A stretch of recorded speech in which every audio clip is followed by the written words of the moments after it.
दर्शक बंधु आज स्वास्थ्य संदेश कार्यक्रम को आपण मानक स्वागत। आर न्यूज एंटरटेनमेंट रो स्वास्थ्य संदेश कार्यक्रम आज विषय वस्तु होची कफ और श्वास रोग रे कफ और श्वास रोगर कारण और तार निराकरण। आपण माने जानते वर्तमान शीत ऋतु चली ए समय साधारणतः कफ और श्वासजनित रोग रे संक्रमण होबाटा स्वाभाविक। आपण माने देखुचंती वर्तमान प्राय घरे घरे समस्ते कफ और श्वासजनित रोग रे संक्रमित। तेणु आर न्यूज रे एक पदक्षेप आज आम एभली जड़े भेषज विशेषज्ञ को आज आम स्टूडियो को डाकिछु। ना तांकर होची डॉक्टर प्रेमकांत महांती। से वर्तमान आमर बालेश्वर स्थित फकीरमोहन मेडिकल कॉलेज रे मेडिसिन डिपार्टमेंट रे असिस्टेंट प्रोफेसर हिसाब रे कार्यरत। चलंतु आज तांको आमे आमर स्टूडियो को स्वागत करिबा। सर नमस्कार। नमस्कार।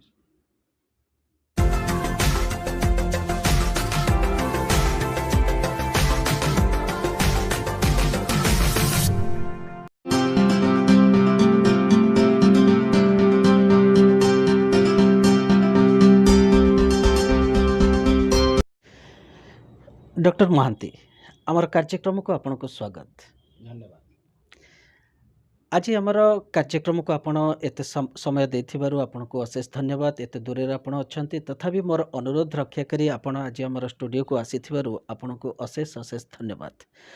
डॉक्टर महांती कार्यक्रम आरंभ रु मु टिके चाहिबी आपनकर संक्षेप रे परिचय। मो ना डॉक्टर प्रेमकांत महांती। मु असिस्टेंट प्रोफेसर मेडिसिन अच्छी फकीरमोहन मेडिकल कॉलेज रे ता सहित डेप्यूटी सुपरिटेडेंट मध्य अच्छी फकीरमोहन मेडिकल कॉलेज रे।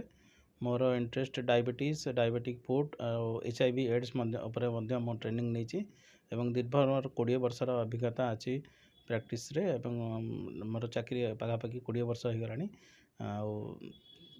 बर्तमान मु बालेश्वर ही अच्छे। धन्यवाद डॉक्टर महांती आपनकर संक्षेप परिचय पई। खुशी लगिला आपण एते गुडे डिपार्टमेंट रो दायित्व नहीं छंती तथापि आपण अनेक गुडे विषय रे मध्य अध्ययन करी मध्य सेवारे लगे पारिछंती सेते आपण को अशेष अशेष धन्यवाद। डॉक्टर महांती मोर प्रथम प्रश्न आसुची जे वर्तमान शीत ऋतु आपण माने आपण भी देखुछंती वर्तमान घरे घरे प्राय श्वास काश ठंडा एभली रोग लागी रहुची। ताले डॉक्टर महांती मते आपण कहि परिबे श्वास और कफ ये गोटे रोग ना दुई प्रकार रोग? श्वास और कफ आम कहले यह हूँ श्वास नली संक्रमित रोग। यह विभिन्न प्रकार होता है। ऊपर श्वास प्रक्रियार ऊपर पार्ट को अपर रेस्पिरेटरी इन्फेक्शन कहते और लोअर पार्ट को लोअर रेस्पिरेटरी ट्रैक्ट इन्फेक्शन कहते। ऊपर पार्ट रे आमर नाकरू आरंभ करी सामान्य ठंडा टॉन्सिलाइटिस फेरिंजाइटिस इत्यादि कहता बेले लोअर रेस्पिरेटरी ट्रैक्ट रे आपनकर ब्रोंकाइटिस ब्रोंकियोलाइटिस और निमोनिया आदि होता है।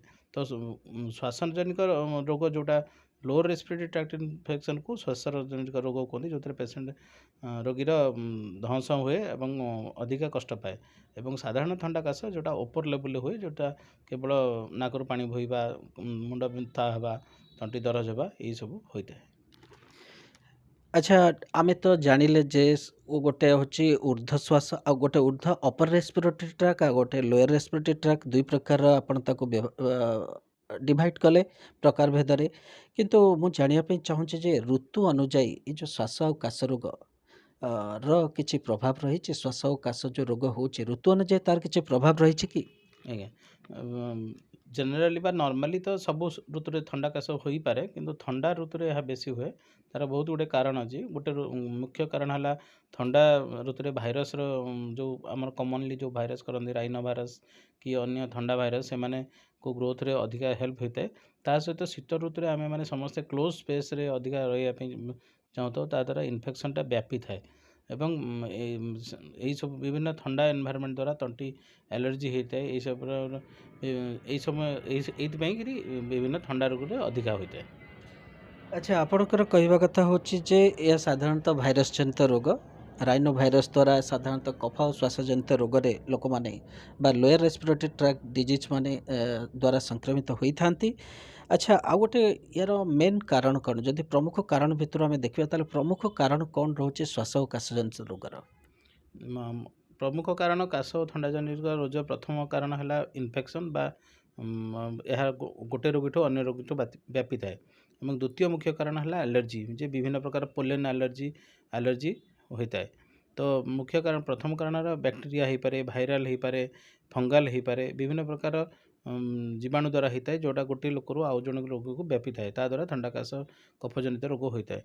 और द्वितीय कारण है पॉल्यूशन बा आमर एलर्जी जोटा विभिन्न प्रकार पोलेन ग्रेन्स हो कि धुआं हो ता द्वारा आमर ଧୂଳି ହେଲା ରାସ୍ତାରେ धूଳି हाँ ଯାଉଛି ଧୂଳି जाऊा ପବନ। ता द्वारा कौन आमर रेस्पिरेटरी ट्रैक्ट बा श्वासनली अधिका क्रियाशील होता है एवं अधिका म्यूकस सिक्रेशन होता है ता द्वारा रोगीर अधिक थंडा काश बा श्वास टाइप रोग बेसी होता है। यही दुईटी मुख्य कारण। डॉक्टर महांती अच्छा मोर आमर जो मन गोटे क्वेश्चन आसुची जे आमर सूर्य किरण किछि लोकों पे एलर्जिक रो कारण होता है बा आपण स्वेटिंग झाल मध्य किछि लोकों पे एलर्जिक रो कारण होता है यह कौन श्वास और काश रोग पई कारण की? नहीं सेटा बहुत रेयर हो पारे कि मुख्य कारण हूँ आम जो पोलेन ग्रेन्स बाहर सेटा हूँ मुख्य कारण। एवं आमर गाड़ी मटर कि कल कारखाना बाहर धुआं धूली ଧୂଆं ମାନଙ୍କର सेटा मुख्य कारण। ता सहित स्पेसिफिक एलर्जी कार कौन कलर बास्ना हो कि किसी कस्मेटिक्स हो से सब होते पारे किंतु सूर्य किरण तो देहपाई बहुत भल तापाई एलर्जी बहुत स्किन ସ୍କିନ୍ एलर्जी हो ଆଲର୍ଜି पारे ହେଇପାରେ କିନ୍ତୁ किंतु श्वासनली जनित सेमती बहुत रेयर। ରେୟାର ସେଇଟା ଗୋଟେ ରେୟାର କଜ୍ ହେଇପାରେ କାରଣ ସୂର୍ଯ୍ୟ କିରଣ ତ ସମସ୍ତଙ୍କ ପାଇଁ ଉପକାରୀ। ତ ଆମେ ଯଦି ଏବେ ଦେଖିବା ଶ୍ୱାସ ଓ କାଶଜନିତ ରୋଗ ଘରେ ଘରେ ବର୍ତ୍ତମାନ ଏହାର କିଛି ଘରୋଇ ଉପଚାର ଅଛି କି? ଘରୋଇ ଉପଚାର ଆମେ ଏତିକି କହିବି ଯେ ଆପଣ ଥଣ୍ଡା ଋତୁରେ ଥଣ୍ଡାକୁ ଆଭଏଡ଼ କରିବେ, ଶୀତ ବସ୍ତ୍ର ପିନ୍ଧିବେ, ନାକ ଆଉ ମୁହଁକୁ ବେଶୀ ଘୋଡ଼େଇ ରଖିବେ ଯେତେ ସମ୍ଭବ। ତା ସହିତ ଥଣ୍ଡା ପାନୀୟ ବେଶୀ ୟୁଜ୍ କରିବା ନାହିଁ, ଉଷୁମ ପାଣି ପିଇବେ, ଉଷୁମ ପାଣି ଗାର୍ଗଲିଂ କରିବେ ଏବଂ ଦେଶୀ ଯେଉଁ ଉପଚାର ଗାର୍ଗଲିଂ କରିବେ, ଉଷୁମ ପାଣି ଲୁଣ କୁଳୁକୁଳୁ କରିବେ, ତୁଳସୀ ମହୁ ଖାଇପାରିବେ, ଏଇଭଳିଆ ସବୁ ଜିଞ୍ଜର ବା ଅଦା ଟାଇପ୍ର ଜିନିଷ ଖାଇପାରିବେ। ଏଇସବୁ ଉପଚାର ଅଛି ଘରୋଇ ଚିକିତ୍ସା। ତ ଘରୋଇ ଉପଚାର ଭିତରେ ଆମେ ପ୍ରମୁଖ ଭିତରେ ଆପଣ କହୁଛନ୍ତି ଜିଞ୍ଜର ଅଦା ଗୋଟେ ଜିନିଷ, ଗୋଲମରିଚ ବା ତେଜପତ୍ର ଆଉ ଆପଣ ମହୁ ମଧ୍ୟ କହିଲେ ଏସବୁ ଜିନିଷ ଆପଣ ଶ୍ୱାସ ଆଉ କାଶ ରୋଗକୁ ତା ସହିତ ଆପଣଙ୍କର ଷ୍ଟିମ୍ ଇନହେଲେସନ୍ ବାମ୍ଫ ନେବାଟା ବି ବାମ୍ଫ ତା ଦ୍ୱାରା ବି ବହୁତ ଉପକୃତ ମିଳିଥାଏ। ଉପକୃତ ମିଳିପାରେ। ତ ଆପଣମାନେ ତ ଜାଣୁଛନ୍ତି ଘରୋଇ ଉପଚାର ନିଶ୍ଚୟ ଆପ୍ଲାଏ କରନ୍ତୁ, ନିଶ୍ଚୟ ଆପଣ ଥଣ୍ଡା ଆଉ ଶ୍ୱାସ ରୋଗରୁ ଭଲ ହେଇପାରିବେ। କିନ୍ତୁ ମନେ ରଖନ୍ତୁ ଘରୋଇ ଉପଚାର ସମୟ ନିଏ କିନ୍ତୁ ନିଶ୍ଚୟ କାମ ଦିଏ। ତ ଡକ୍ଟର ମହାନ୍ତି ଆପଣଙ୍କୁ ପରବର୍ତ୍ତୀ ପ୍ରଶ୍ନ ରହୁଛି ଯେ ଇଏ ତ ଘରୋଇ ଉପଚାର ବିଷୟରେ ଆମେ ଜାଣିଲେ, ବର୍ତ୍ତମାନ ଆମେ ଦେଖିବା ଯେ ୟାର କିଛି ଆଧୁନିକ ଚିକିତ୍ସା ରହିଛି ଶ୍ୱାସ ଆଉ କାଶଜନିତ ରୋଗର? ନିଶ୍ଚୟ ଭାବରେ ଏଇ ରୋଗ ଯେହେତୁ ସର୍ବବ୍ୟାପୀ ସର୍ବ ପୃଥିବୀ ସାରା ହେଇଛି ତା ଉପରେ ବହୁତ ରିସର୍ଚ୍ଚ ହେଇଛି ଏବଂ ଥଣ୍ଡା କାଶ ଜନିତ ଗୋଟେ କମନ୍ ରୋଗ। ସେଥିପାଇଁ ଆପଣଙ୍କର ଆଣ୍ଟି ଏଲର୍ଜିକ୍ଠୁ ଆରମ୍ଭ କରିକି ଆଣ୍ଟିବାୟୋଟିକ୍ ବିଭିନ୍ନ ପ୍ରକାର ବାହାରିଲାଣି, ଇଭେନ୍ ଭ୍ୟାକ୍ସିନ୍ ମଧ୍ୟ ବାହାରିଛି। ତ ଯେହେତୁ କଫ ଶ୍ୱାସର ମୁଖ୍ୟ କାରଣ ହେଲା ଆଲର୍ଜି, ସେଥିପାଇଁ ଆମେ ଆଣ୍ଟି ଆଲର୍ଜିକ୍ ଯେମିତି ସେଟ୍ରିଜିନ୍ ଲେଭୋସେଟ୍ରିଜିନ୍ ଇତ୍ୟାଦି ଦେଇଥାଉ। ତା ସହିତ ଆପଣଙ୍କର ଯେହେତୁ ଅଧିକା ସିକ୍ରେସନ୍ ହେଇଥାଏ ତେଣୁ ମଣ୍ଟେଲିକାଷ୍ଟ ଗ୍ରୁପ୍ର ମେଡ଼ିସିନ୍ ମଧ୍ୟ ଦିଆ ହେଇଥାଏ। ତାପରେ ଯେହେତୁ ଆ ଦ୍ୱାରା ସେକେଣ୍ଡାରୀ ବ୍ୟାକ୍ଟେରିଆଲ ଇନଫେକ୍ସନ୍ ହେଇପାରେ ସେଥିପାଇଁ ଆମର ଆଣ୍ଟିବାୟୋଟିକ୍ସ ମଧ୍ୟ ବିଭିନ୍ନ ପ୍ରକାର ୟୁଜୁଆଲି ପେନିସିଲିନ୍ ଗ୍ରୁପ୍ର ଆମୋକ୍ସିସିଲିନ୍ ଗ୍ରୁପ୍ର ଦିଆ ହୋଇଥାଏ ଏବଂ ଅନ୍ୟାନ୍ୟ ବିଭିନ୍ନ ପ୍ରିଭେନ୍ସନ୍ ପାଇଁ ବିଭିନ୍ନ ପ୍ରକାର ଫ୍ଲୁ ଭ୍ୟାକ୍ସିନ୍ ମଧ୍ୟ ବାହାରିଛି ଯଦ୍ୱାରା ଏ ରୋଗରୁ ଆମକୁ ରକ୍ଷା ମିଳେ। ଆଚ୍ଛା, ଆମର ଫ୍ଲୁ ଭ୍ୟାକ୍ସିନ୍ ହେଲା ବା ଆପଣଙ୍କର ଯେମିତି ହେଲା ପେନିସିଲିନ୍ ହେଉଛି ଏହାର ଡ୍ରଗ୍ସ ଅଫ୍ ଚଏସ୍ ଆପଣ କହୁଛନ୍ତି, ତ ଇଏ ହେଉଛି ଆପଣଙ୍କର ଆଧୁନିକ ଚିକିତ୍ସା ଯେଉଁଟା ସାଧାରଣତଃ ଆମର ଡକ୍ଟରମାନଙ୍କ ହାତରେ ରହୁଛି। ତ ଆମେ ଯଦି ବର୍ତ୍ତମାନ ସମୟରେ ଆପଣ ଜାଣନ୍ତି ଯେ କୋଭିଡ୍-19 ବର୍ତ୍ତମାନ ଏଭଳି ଗୋଟେ ରୋଗ ଯେଉଁଟାକି ଭାଇରସ୍ ଦ୍ୱାରା ବ୍ୟାପି ଚାଲିଛି, ତ ୟାର ଶ୍ୱାସ ଆଉ କାଶଜନିତ ରୋଗ ସହିତ କିଛି ସାମଞ୍ଜସ୍ୟ ଅଛି?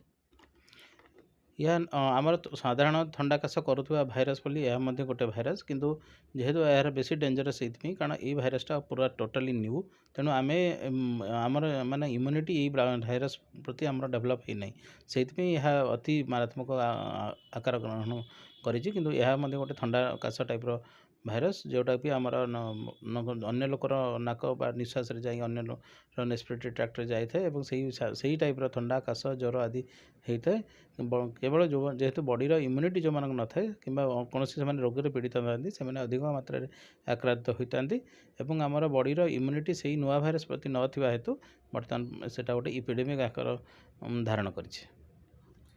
ତ କୋଭିଡ-19 ସହିତ ଆମର ସାମଞ୍ଜସ୍ୟ ଅଛି, ହେଲେ କିନ୍ତୁ କାରଣ ଅଲଗା, ରୋଗର ଚିକିତ୍ସା ମଧ୍ୟ ଅଲଗା। କିନ୍ତୁ ତଥାପି ଦୁଇଟା ଯାକର ଚିକିତ୍ସା ମୋତେ ଲାଗୁଛି ଯେ ଆମେ ଉଷ୍ମ ଚିକିତ୍ସା ଦୁଇଟା ଯାକର ଉପଚାର ବୋଧେ ହେଇପାରେ ମୋତେ ନିଶ୍ଚୟ। ଲାଗୁଛି।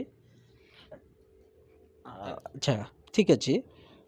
ଆଉ ଗୋଟେ କ୍ୱେଶ୍ଚିନ୍ ଆମର ରହୁଛି ଯେ ଆମର ଏ ଯେଉଁ ଶ୍ୱାସ ଓ କାଶଜନିତ ରୋଗ ରହୁଛି, ଆପଣମାନେ ସାଧାରଣତଃ ଆମେ ଦେଖୁଛେ ଯେ ଏହା ଦୀର୍ଘସ୍ଥାୟୀ ନା କ୍ଷଣସ୍ଥାୟୀ?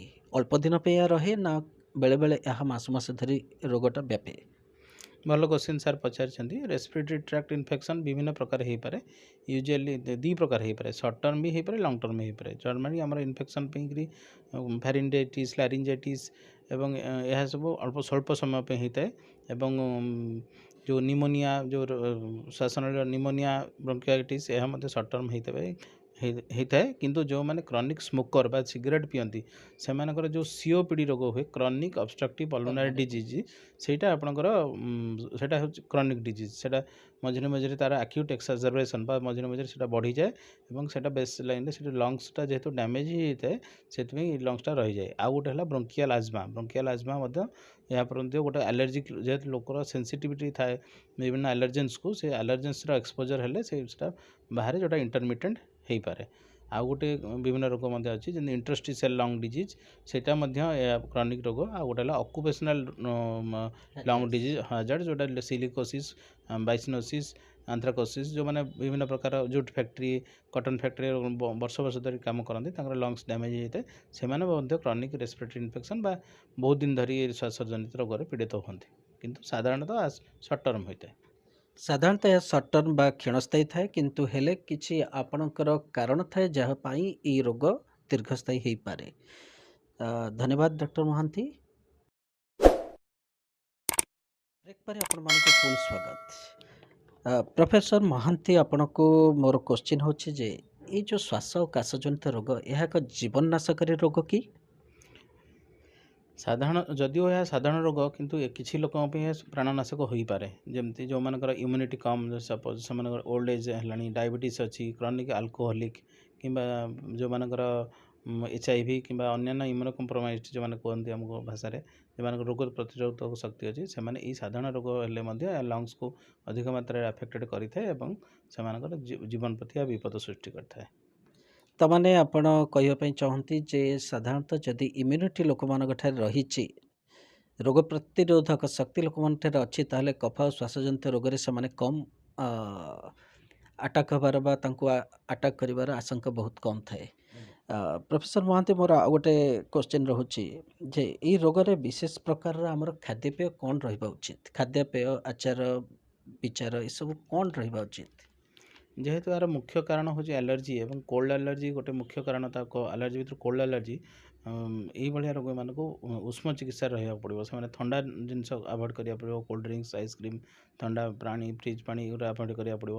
ଏବଂ ଯେଉଁ ଖାଦ୍ୟ ଖାଇଲେ ଆଲର୍ଜି ହୁଏ, ଲାଇକ୍ ଚୁଙ୍ଗୁଡ଼ି, ଛତୁ, କିମ୍ବା ଯେଉଁ ତାଙ୍କର ସ୍ପେସିଫିକ୍ ଆଲର୍ଜି ଯେଉଁଟା ଜିନିଷଟା ଅଛି, ଏନଭାୟରମେଣ୍ଟାଲ ପଲ୍ୟୁସନ୍ ଯଦି ହେଉଛି, ସେମାନେ ମାସ୍କ ପିନ୍ଧିବା ଉଚିତ ଏବଂ ଅନ୍ୟାନ୍ୟ ଧୂଳି ଧୂଆଁରୁ ଦୂରେଇ ରହିବା ଉଚିତ। ଏବଂ ଖାଦ୍ୟପେୟରେ ଥଣ୍ଡା ପାନୀୟ ଜିନିଷ ଆଭଏଡ଼ କରିବା ଉଚିତ ଏବଂ ଯେଉଁ ଜିନିଷ ଆଲର୍ଜି କରେ ସେଇ ଜିନିଷ ଆଭଏଡ଼ କରିବା ଉଚିତ। ତାମାନେ ଆଲର୍ଜି କରୁଥିବା ବା ଆପଣଙ୍କର ଆଲର୍ଜିକୁ ଆମେ ଓଡ଼ିଆରେ କହିଲେ ବିଜାତୀୟ ଜିନିଷ, ଯେଉଁମାନେ ହିଁ ଶରୀରରେ କିଛି କ୍ଷତିକାରିକ ବା କିଛି ଆପଣଙ୍କଠାରେ ରିଆକ୍ସନ୍ କରିଥାନ୍ତି, ତ ସେଇଭଳିଆ ଜିନିଷଠୁ ଆପଣ ଆଭଏଡ଼ କଲେ ନିଶ୍ଚୟ କଫ ଓ ଶ୍ୱାସଜନିତ ରୋଗଠାରୁ ଆପଣ ଦୂରେଇ ରହିବେ ବୋଲି ପ୍ରଫେସର ମହାନ୍ତି କୁହନ୍ତି। ତାହେଲେ ଏବେ ଆମର ଶେଷ କ୍ୱେଶ୍ଚିନ୍ ଆପଣଙ୍କୁ, ଯାହା ବୋଧହୁଏ ମୋର ବ୍ୟକ୍ତିଗତ କ୍ୱେଶ୍ଚିନ୍ ରହିବ, ଆପଣଙ୍କର ବ୍ୟକ୍ତିଗତ ଆନ୍ସର୍ ଏହା ମଧ୍ୟ ରହିବ ଯେ ଆର୍ ନ୍ୟୁଜ୍ ଆଉ ଏଣ୍ଟରଟେନମେଣ୍ଟ ଯେଉଁ ପ୍ରୋଗ୍ରାମକୁ ଆପଣଙ୍କୁ ଆଜି ଆମର ଅନୁରୋଧ କରାହେଇଛି, ଡକା ହେଇଛି, ତ ଆପଣ ସେ ଚ୍ୟାନେଲ୍ ଉପରେ ଆପଣଙ୍କର ମତ କ'ଣ?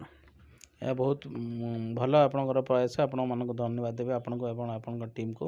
ଆପଣ ନିଜର ମୂଲ୍ୟବାନ ସମୟ ବ୍ୟୟ କରିକି ଗୋଟେ କରିଛନ୍ତି, ଲୋକମାନଙ୍କୁ ଆୱାର କରିଛନ୍ତି। ଆପଣଙ୍କୁ ଆହୁରି ଉନ୍ନତି କରନ୍ତୁ, ଆହୁରି ଲୋକ ଆପଣଙ୍କୁ ଦର୍ଶନ କରନ୍ତୁ ଏବଂ କିଛି ଶିଖନ୍ତୁ ଏବଂ ଜାଣନ୍ତୁ ଏବଂ ଆପଣଙ୍କର ଆହୁରି ଉନ୍ନତି ହେବ। ଧନ୍ୟବାଦ ପ୍ରଫେସର ମହାନ୍ତି, ଆଜି ସ୍ୱଳ୍ପ ସମୟ ଭିତରେ ଆପଣ ଦେଇ ଯାଇଛନ୍ତି ସମାଜକୁ ଅନେକ ଗୁଡ଼ିଏ ମୂଲ୍ୟବାନ ମୂଲ୍ୟବାନ ଆଲୋଚନା ଉପରେ ଆପଣ ଉଦାହରଣ ଦେଇଛନ୍ତି, କିଛି ଆପଣ ସନ୍ଦେଶ ଦେଇ ଯାଇଛନ୍ତି ସୋସାଇଟିକୁ, ସମାଜକୁ, ତାହା ନିଶ୍ଚୟ ଗ୍ରହଣୀୟ ହେବ ମୁଁ ଭାବୁଛି। ଆପଣମାନେ ଦେଖନ୍ତୁ, ଶୁଣନ୍ତୁ। Professor Mohanty, assistant professor, Fakir Mohan university, sorry ଆମର ବାଲେଶ୍ୱରର ଏଫ୍.ଏମ୍. କଲେଜ, ମେଡ଼ିକାଲ କଲେଜର ଆସିଷ୍ଟାଣ୍ଟ ପ୍ରଫେସର ଡକ୍ଟର ମହାନ୍ତିଙ୍କ ଠାରୁ ଆପଣ ଆଜି ବହୁମୂଲ୍ୟ ଉପଦେଶ ସବୁ ପାଇଲେ, ତାକୁ ଗ୍ରହଣ କରିବେ ନିଶ୍ଚୟ ଆଶା କରୁଛି। ଡକ୍ଟର ମହାନ୍ତି, ଆଜି ଆପଣ ଆମର ଅନୁରୋଧ ରକ୍ଷା କରି ଆପଣଙ୍କର ସମୟ, ବହୁମୂଲ୍ୟ ସମୟ ଦେଇ ଆମର ଚ୍ୟାନେଲକୁ ଆସିଥିବାରୁ, ଆମର ଷ୍ଟୁଡ଼ିଓକୁ ଆସିଥିବାରୁ ଆପଣଙ୍କୁ ଅଶେଷ ଅଶେଷ ଧନ୍ୟବାଦ। ସେଥିପାଇଁ ନମସ୍କାର। ଆପଣଙ୍କୁ ମଧ୍ୟ ବହୁତ ଧନ୍ୟବାଦ ଏବଂ ଦର୍ଶକମାନଙ୍କୁ ମଧ୍ୟ ଧନ୍ୟବାଦ। ନମସ୍କାର। ଓକେ, ଆଜିର ସ୍ୱାସ୍ଥ୍ୟ ସନ୍ଦେଶ କାର୍ଯ୍ୟକ୍ରମରେ ଆମର ବିଷୟବସ୍ତୁ ଥିଲା କଫ ଓ ଶ୍ୱାସଜନିତ ରୋଗ ଓ ତା'ର କାରଣ। ଆଲୋଚନା ତ ସରିଯାଇଛି। ଅନେକ ଗୁଡ଼ିଏ ବାର୍ତ୍ତା ସମାଜକୁ ଦେଇଛନ୍ତି ଡକ୍ଟର ମହାନ୍ତି। ଆଶା କରୁଛି ଆପଣ ଗ୍ରହଣ କରିବେ। ଆଜିର ଅଧ୍ୟାୟକୁ ମୁଁ ଏଠାରେ ରଖୁଛି। ପୁଣି ଆସିବି ଆଉ ଏକ ବିଷୟବସ୍ତୁ ନେଇ, ପୁଣି କାର୍ଯ୍ୟକ୍ରମ ସ୍ୱାସ୍ଥ୍ୟ ସନ୍ଦେଶରେ। ରହୁଛି। ଆର୍ ନ୍ୟୁଜ୍ ଭୁବନେଶ୍ୱର।